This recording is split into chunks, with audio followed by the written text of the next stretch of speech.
మనం ఎలా జీవించాలి?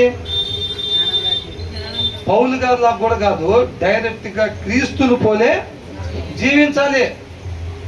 వాక్యం తీస్తామా? తీము. ఎలాగుండాలి? యాజ్ ఇట్ ఈజ్ గా క్రీస్తు వలే ఉండాలి. ఆ కోరిక, ఆశ ఎవరిది? ఆ ఆశ ఎవరిది? సోమరి ఆశ అన్నమాట. అది ఆశ లేకుండా ఉండదు. ఎలా జీవిద్దాం అనుకుంటున్నావు? నీ జీవిత విధానం ఏంటి? వాక్యాన్ని అనుసరించడం మా జీవిత విధానం. చెప్పిన ప్రతి ఒక్కళ్ళు అయ్యేది కాదు. ప్రభు నన్ను పిలిచిన ప్రతి ఒక్కళ్ళు పరలోకానికి చేరాలని. కష్టపడాలి. కాళ్ళు నొప్పి లేకుండా ఉండవు. ప్రార్థన చేసేటప్పుడు నొప్పి లేకుండా ఉంటాయా? ఉంటాయి. అవునా కదా?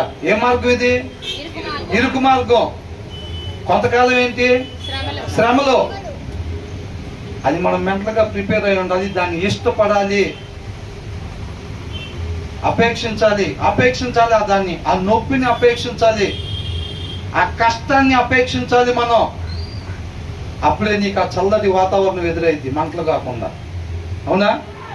బ్రదర్ చల్లటి వాతావరణం అంటున్నారు, అక్కడ అట్లా ఉంటుందా అని అనుకోబాకండి. దయచేసి సారాంశాన్ని తీసుకోండి. అర్థమవుతుందా? దేవునితో ఉంటే అంత సమాధానంగా ఉండిద్దని చెప్పేది. కాబట్టి జ్ఞానవంతుడు మాత్రమే ఏం చేయగలుగుతాడు? దేవుని హృదయాలోచన ప్రకారంగా ఆయన ఇచ్చిన సమయాన్ని ఉపయోగించగలుగుతాడు. అది ఎక్కడైనా, పనిలో అయినా సరే. అది పనిలో అయినా, పిల్లల్ని పెంచే దాంట్లో అయినా, కాపురంలో అయినా, ఎదుటి వాళ్ళతో వ్యవహరించే విధానంలో అయినా, ప్రతి దానికి, ప్రతి సెకండు ఆయన కృపను బట్టి మనకి ఇచ్చిన దాన్ని, ఆయన హృదయాలోచన చొప్పున దాన్ని ఉపయోగిస్తాడు. జ్ఞానం కలిగిన వాళ్ళు మాత్రమే.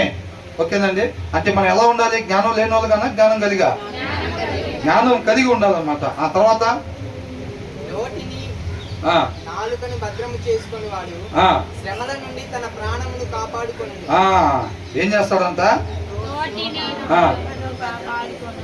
ఇక్కడ ఏమనుందంటే, he who guards his mouth and tongue keeps his soul from distress అని ఉంది. అర్థమవుతుందండి?